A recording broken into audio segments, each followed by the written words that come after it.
Alors, bon, d'une part, est-on totalement sorti du Covid? Oui, on l'espère tous. Donc on va faire l'hypothèse que le Covid est derrière nous. L'impact, il me paraît évident.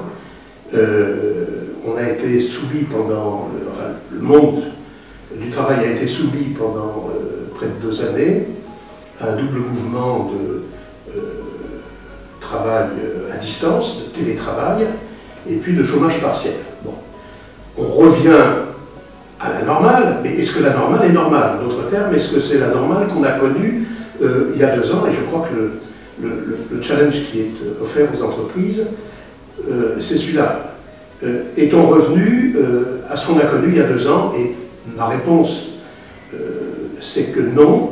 Nous sommes au seuil d'un monde du travail qui est, ou qui sera résolument différent, que ce soit dans son orientation verticale, c'est-à-dire le rapport hiérarchique, qui va être certainement transformé, latéralement, parce qu'il y a un fort besoin, me semble-t-il, de rapports et d'échanges beaucoup plus prononcés que ceux qu'on a pu connaître avant cette crise, et puis sur le plan des relations syndicales, évidemment, qu'il y aura de nouveaux modes de négociation, et d'ailleurs, les syndicats qui ont été très impactés par cette crise Covid, évidemment, pour des raisons que tout le monde peut comprendre, puisqu'il n'y avait plus de personnes, en tout cas dans le secteur tertiaire, dans les bureaux, et bien néanmoins, les syndicats ont fait la preuve de leur capacité à envisager d'autres modes de négociation. Ils l'ont prouvé. Il y a eu des accords qui ont été menés alors, de manière tout à fait atypique, et ça laisse augurer d'un mode de relation du travail entre partenaires sociaux qui sera lui aussi impacté et sans doute transformé. C'est en tout cas le souhait qu'on peut faire.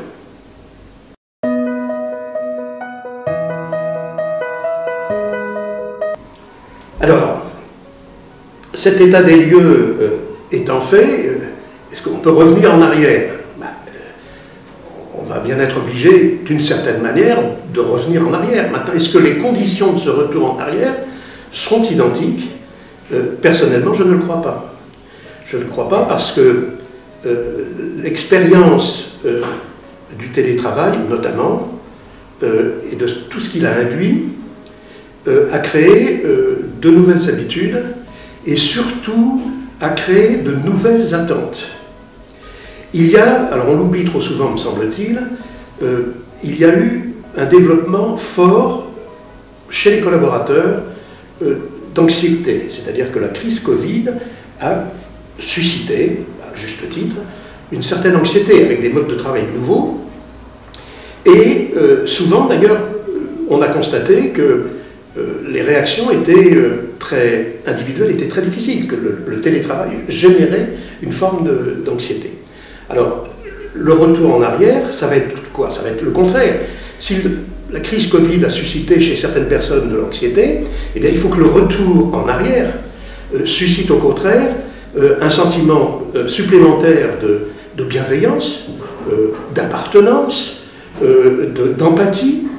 On parle beaucoup d'empathie. Je crois qu'une des caractéristiques du monde du travail qu'on a connu avant le Covid, pas dans toutes les entreprises, mais dans beaucoup d'entreprises, c'est cette absence de bienveillance et d'empathie. Et je pense que la nouvelle marque de ces nouveaux modes de relation au travail sera au contraire marquée par davantage de bienveillance, davantage d'empathie, ce qui ne veut pas dire que tout le monde a le droit de faire ce qu'il veut, évidemment, mais des formes relationnelles qui seront sensiblement différentes, et ça me paraît être une attente très forte des collectivités de travail. Bienveillance et empathie, alors évidemment tout ça doit déboucher sur de l'efficacité, enfin les entreprises ne sont pas des organisations philanthropiques, hein, mais il va falloir essayer de conjuguer l'efficacité économique avec, je dirais, une certaine efficacité humaine et sociale. Alors, est-ce que c'est un peu présomptueux, mais est-ce que c'est ce que moi j'appellerais un nouveau contrat social? Alors là, je fais référence à ce qu'on a connu au siècle des Lumières avec Hobbes, avec Rousseau. Un peu quand même, je crois que se dessine la nécessité d'établir de nouvelles règles, et j'aime bien cette notion de contrat, car il y a la nécessité véritablement, et pas contrat au sens contrat de travail, évidemment, même si celui-ci a tendance un peu à s'évaporer au fil du temps, mais il me semble important de développer un nouveau contrat social. Voilà, ça c'est mon, je dirais, c'est mon credo, et c'est mon message, et c'est ma conviction personnelle.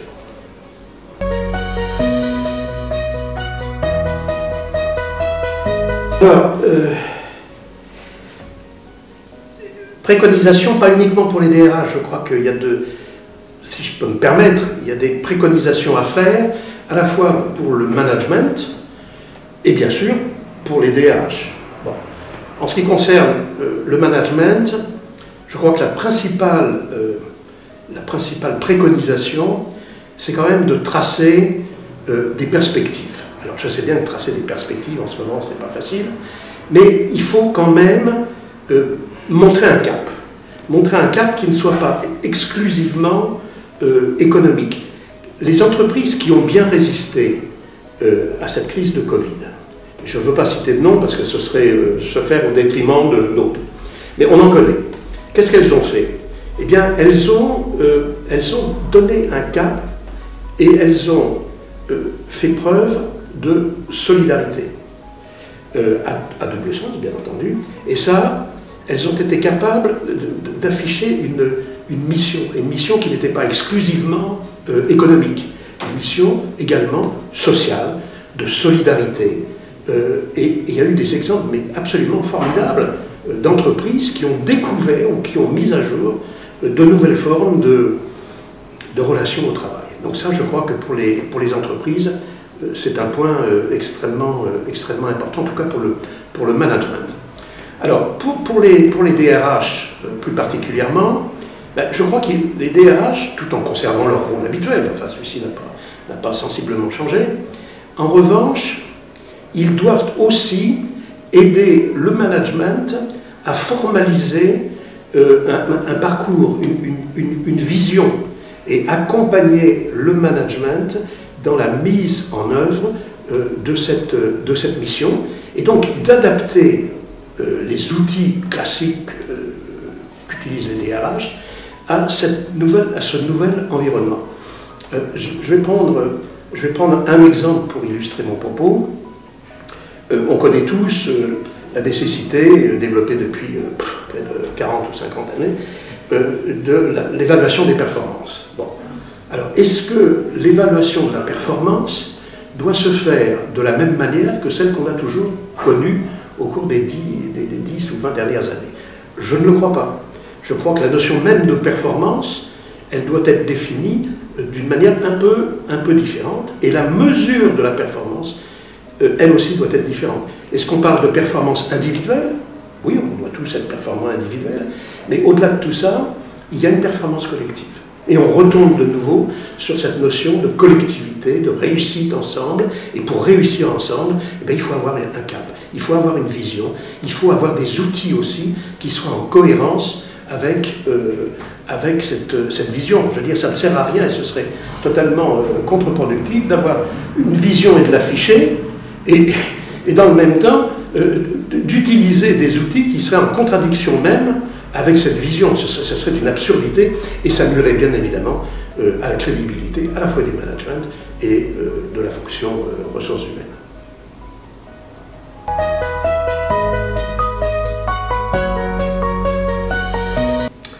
Alors, s'agissant du recrutement comme processus, et un processus clé des entreprises, et pas uniquement de la fonction RH. RH est un des outils, mais l'entreprise a besoin d'attirer de nouvelles compétences. Là encore, la crise Covid a eu des effets, a eu des impacts. L'un de ces premiers impacts, c'est qu'évidemment, ça a été beaucoup plus difficile de recruter en pleine crise Covid, mais surtout, ce que beaucoup d'entreprises ont observé, et c'est particulièrement vrai, alors aux États-Unis ça a pris des proportions invraisemblables, parce qu'il y a eu des vagues de démissions considérables et qui continuent. Et donc qui dit démission ou vague de démission dit vague de recrutement. Les challenges du recrutement, me semble-t-il, ont considérablement été impactés à la fois par le Covid et par les conséquences du Covid, ces vagues de démission.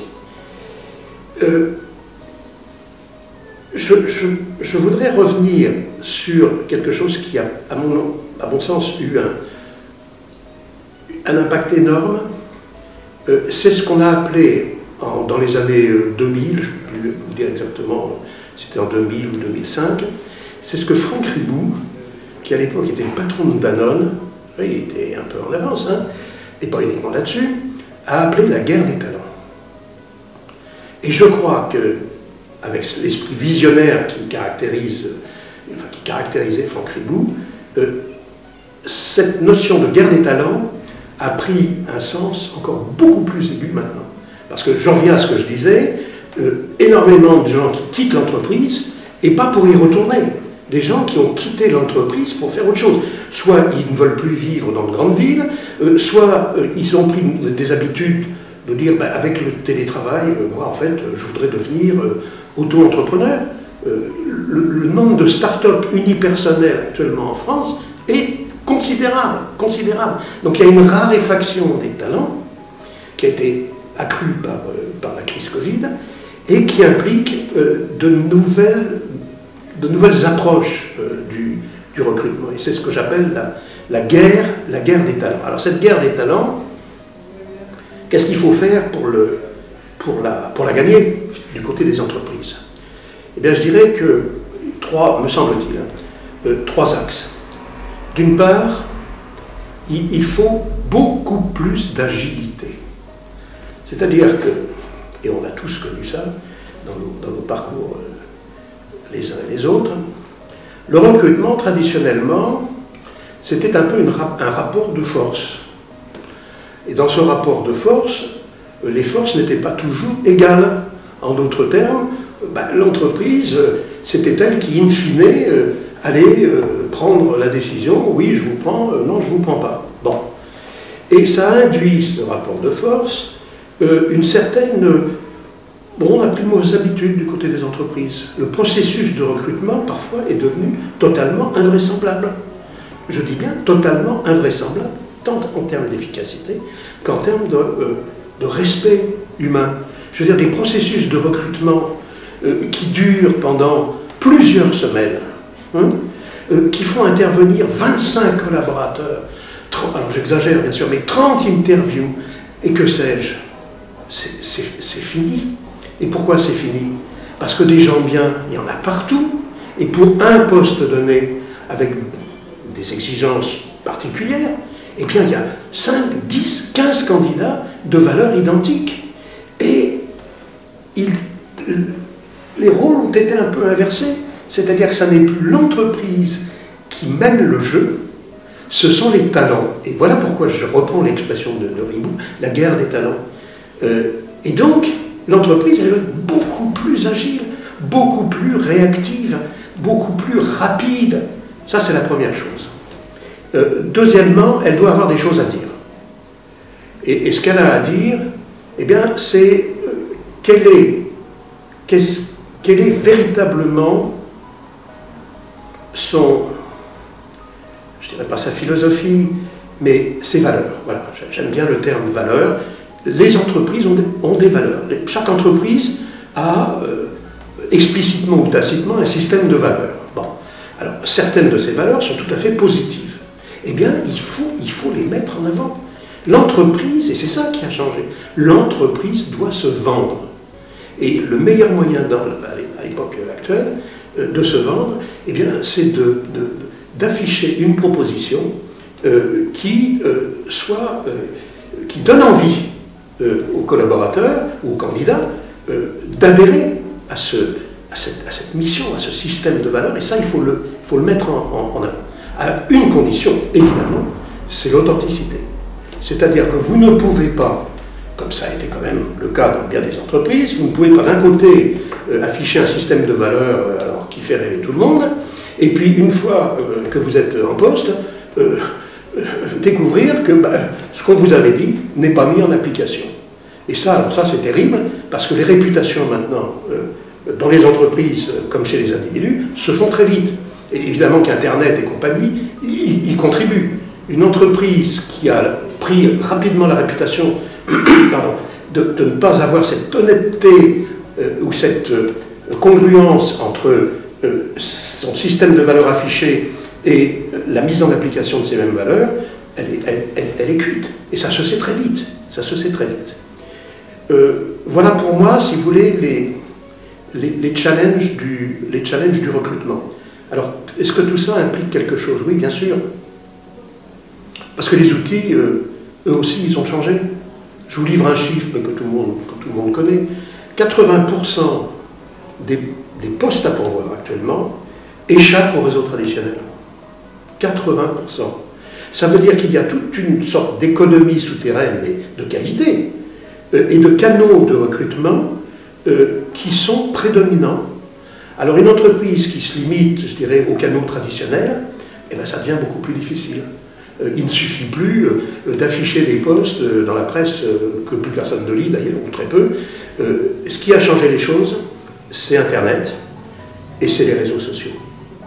Et donc une entreprise qui se priverait, volontairement ou involontairement, de ces nouveaux canaux, eh bien, elle n'aurait pas la même performance en termes de recrutement, d'autant plus que ces nouveaux canaux contribuent, et là j'en reviens en arrière, contribuent à promouvoir le système de valeurs qui est, je dirais, vendu, qui est affiché par les entreprises. Et de nouveau, nécessité absolue d'une cohérence entre les valeurs affichées, celles qui sont mises en application dans l'entreprise, et les canaux de recrutement qui sont utilisés.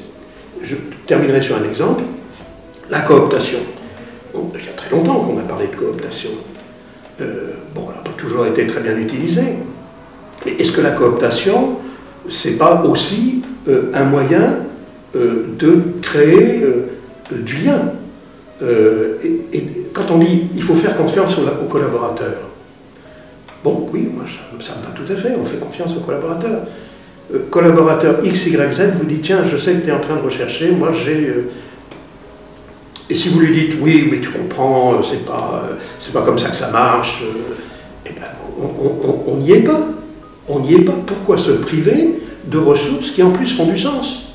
Parce que en utilisant la cooptation, de nouveau, on développe, alors il faut le faire, je dirais, avec la prudence habituelle, on ne va pas embaucher n'importe qui, mais on développe une culture d'entreprise, on développe de la solidarité, on développe du lien. Et je crois qu'il faut absolument que les recruteurs réfléchissent à ce qui permet dans leur pratique quotidienne de créer du lien tout en s'assurant de la qualité de leur recrutement. Mais la qualité, elle est là, il y a pléthore de qualité. Il y a pléthore de qualité. Alors, qu'est-ce qu'on fait pour attirer cette qualité? Voilà, à mon avis, le challenge des entreprises en matière de recrutement.